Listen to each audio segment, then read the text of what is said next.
ഇങ്ങനെ ചക്കപ്പുഴുക്കൊക്കെ ആയിട്ടാ. നമുക്കിത് ടേസ്റ്റ് നോക്കാം. Super super to നിശ.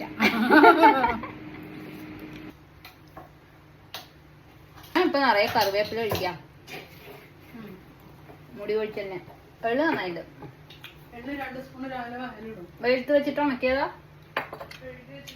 2 കൊല്ലം മുമ്പത്തെ നീ ഒന്ന് കഴിച്ചു. 2 കൊല്ലം മുമ്പ് ബാക്കിയാണ് അന്ന് നമ്മള് പായസം ഉണ്ടാക്കിയത്. എന്നിട്ട് അതിൽ കുറച്ച് ബാക്കി വന്ന് ഇതിലാക്കി വെച്ചെന്നേ ഉള്ളൂ. ചക്ക വരട്ടിയത് രുചി. ഞാൻ ടേസ്റ്റ് നോക്കണ്ടത്. ഇത് അന്നത്തെ ഇന്നത്തെയും ടേസ്റ്റ് നോക്കി.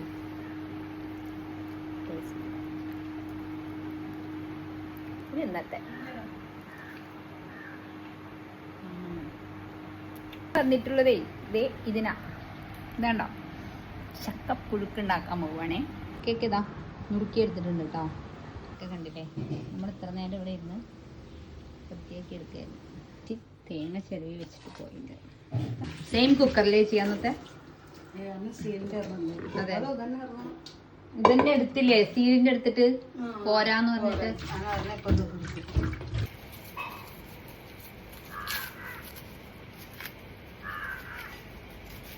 ചേച്ചി ഇതിന് ചെറുള്ളി വേണ്ടേ? അപ്പൊ അതെടുത്ത് തരൂ.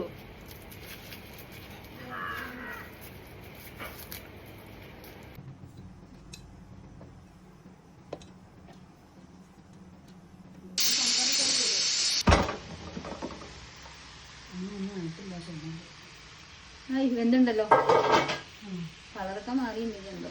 ചേച്ചി എത്ര വെള്ളം ഒഴിച്ചില്ല? പക്ഷെ ഇങ്ങനെ എന്നെ പുഴുക്കാവേണ്ടത്. വെക്കാം, 10 മണം മാറിയിട്ട് ചുട്ടളക്കാം.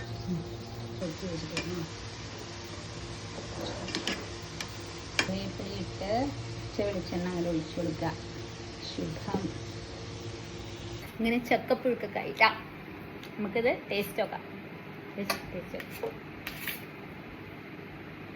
ഫ്രഷ് ആയിട്ട് ചക്ക ഇട്ട് വേജി അതങ്ങനെ വെട്ടി നന്നാക്കി. സൂപ്പർ സൂപ്പർ എന്ന് പറഞ്ഞാൽ നന്നായിട്ട്. ആണോ? ഇത് ചക്കേനെ പറയില്ല അല്ലേ? ഇല്ല, ശരിക്കും പോലെ തന്നെ ഉണ്ട്. പക്ഷെ നല്ലത് അങ്ങോട്ട് ഇളകിയതൊന്നും എനിക്കിഷ്ടായി.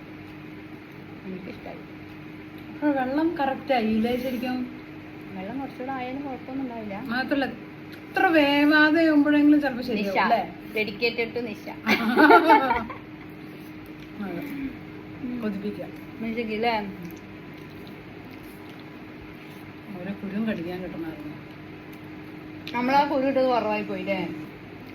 കളിച്ചേച്ചി ഉണ്ടാക്കുന്നത് പറയാം കേട്ടോ. എല്ലാം ട്രൈ ചെയ്ത് നോക്കാം കേട്ടോ. ബൈ.